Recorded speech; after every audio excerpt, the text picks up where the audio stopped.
Hey everyone, welcome back to my channel. My name's Meredith Phillips. I'm a writer, reader, and bunny mama. Today I wanted to go into detail on how I am revising my project. I have been taking notes on what I want to revise since the beginning of the year, and I wanted to show you how I have my Scrivener document set up to do all of this kind of note-taking. Now, even though I am using Scrivener, I know a lot of these same types of techniques and tools are available in other software programs like Microsoft Word. I'll show you what I know is available in Microsoft Word. I'm pretty sure there are some other things available. I just don't know about it because I don't know that program very well. But I'll share with you what I do know and where similar features can be found in Microsoft Word. If you're using something else like Google Docs, I know that also has tools like these. However, I am very unfamiliar with Google Docs, so I'm not going to be going into that. Even if you use some other different kind of software than Scrivener, there are still some tips in this video for you. Before we get into the main section of this video with the Scrivener tips and the revision tips, I do want to remind you that there is a live stream tomorrow, if you're watching this video on the day it was posted, which is February 10th. I will be going live at 4:30 p.m. Central Time, and it is a Get Work Done live stream. So if you've been on either of my previous two live streams that I've done in January, you'll know that this is a time to come with a project ready to go and be ready to work on it. This is not about working fast. It's not about hitting certain word counts. It's just about working steadily on a project and hopefully hitting some goals that you have for that project. I will also be hosting a second live stream at the end of the month. That one I'm going to be doing on Saturday, February 27th at 10 a.m. Central Time. So I hope you can make it to one or both of those. I've had about 20 people on the last two live streams, which has been awesome. So if you've been able to stop in, thank you so much. And I hope to see some more of you at the next two. At the beginning of the year, I did try to look up videos about Scrivener and specific tools within the Scrivener program to see if there was anything in particular that would be able to help me while I was revising. And I did find one video in particular that was helpful, sort of pointing out like, here are tools you can use that Scrivener has or features that Scrivener has, but it didn't really give you an example of here's my work in progress and here's how I have it set up. That's what I really wanted, and there isn't a whole lot out there. So hopefully this will be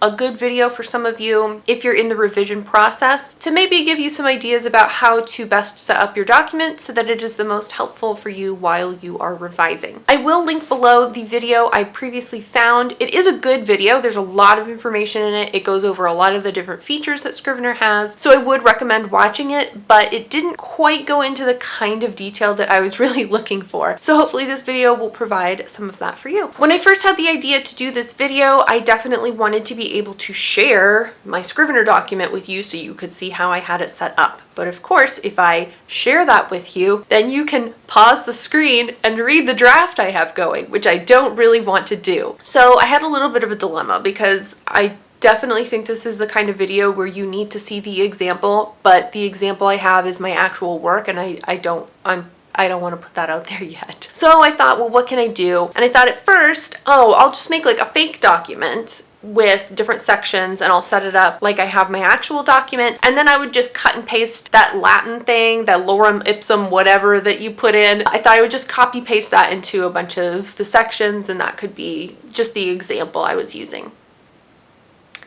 But then I decided to be really me about it, and I thought, you know, I've said for a long time that there's a particular essay that I could write, and I decided to set up a new Scrivener document with this essay, which I then actually did start writing because I was really excited about it. So the document you're going to see is definitely a little over the top and very niche, but I love it, and I actually really do want to fill out more of these sections. The sections that are filled out is my writing, so if you want to pause it and read some of what I have, you can. I did write it to be a little sort of ridiculous over the top with some of the language, but actually it's like, can you argue with it? You really can't. So anyway, you'll see that here in just a second when I show you my screen. Here it is. Are you surprised? If you've been around for a while, are you surprised? Come on. I love Lawrence of Arabia. I'm gonna write an essay about it. I legit could fill in every single one of these different categories. I'm gonna try not to talk about the movie too much, because really this is supposed to be tips on setting up Scrivener, okay? We're gonna try to stick to that. I might have to do a lot of editing. We'll see. We'll see. Here's how I have my document set up. I have 4 sections on my Scrivener document. On this side, the far left side, I have the binder. That's what it's called in Scrivener, but basically it's just the outline, the basic outline of the different sections you have in the document. This next section here I have is the actual draft, the actual document that I'm editing or revising or working on. On this side, I have an outline, which is down here. Now in my real first draft document, this is basically the Romancing the Beat sheet along with my notes for what I want to include for each beat. And then on the side here, I have the inspector open. Again, that's what it's called in Scrivener. It's just this blue eye up at the top here. This allows me to make notes on the section as a whole, and it also allows me to put in specific comments for specific lines. To get all these sections to show up, I have the inspector showing, I also have the binder showing, and then for this middle section here, I'm using the split screen tool, which is right here. It's this section up here. You can click it, and then when you click into one of these sections, you can go to whatever portion of the document you want showing. I find it really helpful to have my outline here on the side. You certainly wouldn't need to have that. I find it's nice for a reference tool, especially in the beat sheet I'm using. It has descriptions of each of the beats, and it's like, make sure you have this going on during this beat, when it kind of gives you some ideas about what should be included in those sections to make it really well-rounded. So that's helpful for me. The next thing I ended up turning on was revision mode. If you go up to format, you can come down here to revision mode and you can click any one of these that you choose. But if you click first revision, it'll give you this message that says, are you sure you want to do this? Yeah, sure, I want to do it. So you click OK, and now you're in revision mode. So if you go down here and you start adding more text, it's going to be in red. That way, when you're adding things into the document, new modified portions of your draft, it's going to be highlighted in red. Now you can turn this off by simply going back up here and saying none.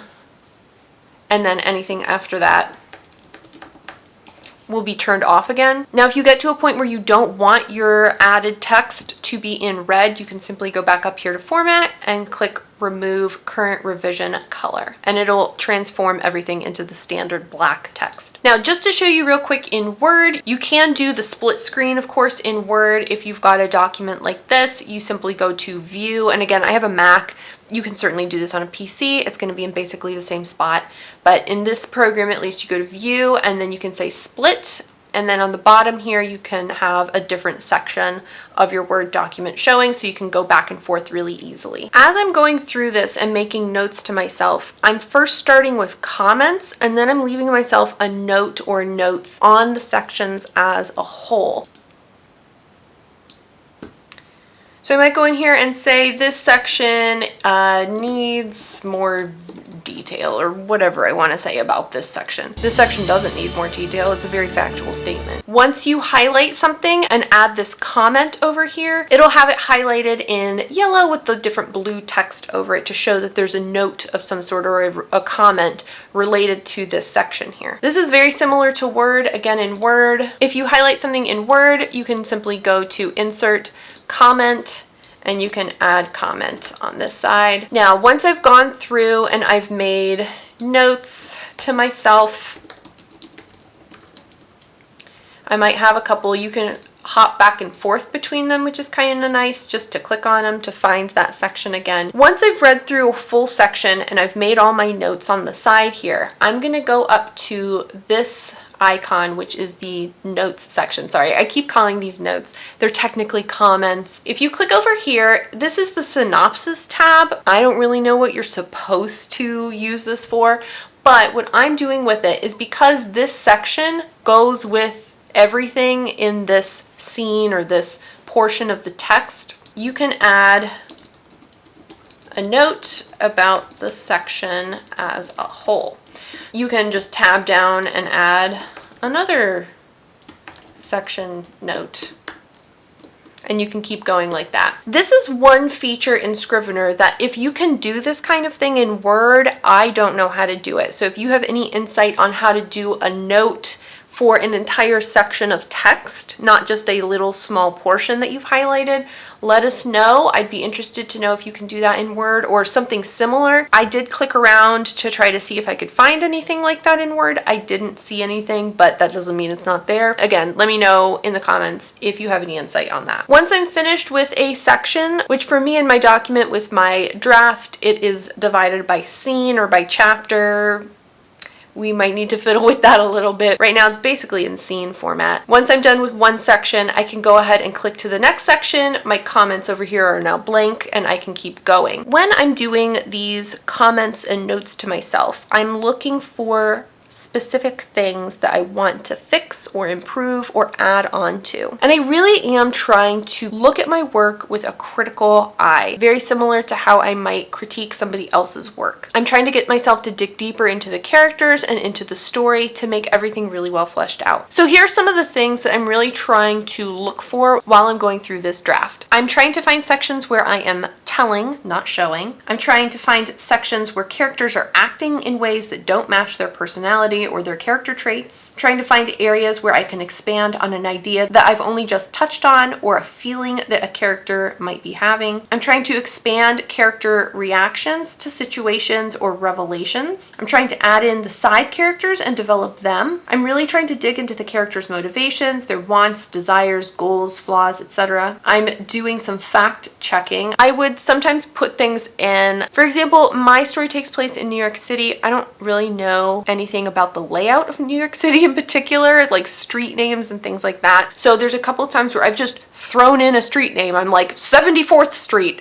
So 74th Street might be downtown Manhattan. That could also be some far-flung area that has like rundown houses. I have no idea. So things like that, I need to go back and kind of see where I'm actually putting the story and make sure it's accurate. I'm also trying to clarify character appearances, setting descriptions, things or characters that are present at the beginning of the novel and then the thread is kind of lost later on in the story. I'm asking myself if the plot and the characters' actions make sense. I'm also trying to note things that I like or want to make sure I keep. At this stage, I'm really trying not to focus super hard on sentence level stuff. There's a few times where I'm like, this entire paragraph is really awkward sounding and terrible, like fix it. But most of the time, if I'm reading over something and one sentence is kind of clunky, I'm not paying much attention to it, because after I've gone through and done all the notes and then I actually go back in and start making changes, some of those sentences might get deleted completely or have to be rewritten anyway to fit with the new kinds of things that I'm adding in. So I'm not worried too much about sentence level detail at this point. Okay, so I hope those tips and tricks were helpful for you. If you have Scrivener, Word, Google Docs tips for when you are revising, please do let us know in the comments. I feel like so many people get stuck in the first draft stage of things and never really move on to the revision stage, that once you get to the revision stage, there isn't a whole lot of information out there. So please, let's go ahead and share some of our resources. If you know of other videos, whether it's from your channel or other people's channels that have been helpful to you in this revision process, please do share those. There are resources out there. I just think it's much more limited because fewer people make it to this stage. Definitely share your tips and tricks in the comments. If you liked this video, give it a thumbs up, and if you haven't already, go ahead and click the subscribe button. I post videos on Tuesdays and Fridays. You can also find me over on Instagram at Meredith Phillips Writes, and you can go to my website at meredithphillips.com and find more resources there and sign up for my newsletter to get access to exclusive goodies and exclusive videos. Thank you again so much for watching, and I will see you on Friday with another video. Bye! Which is February.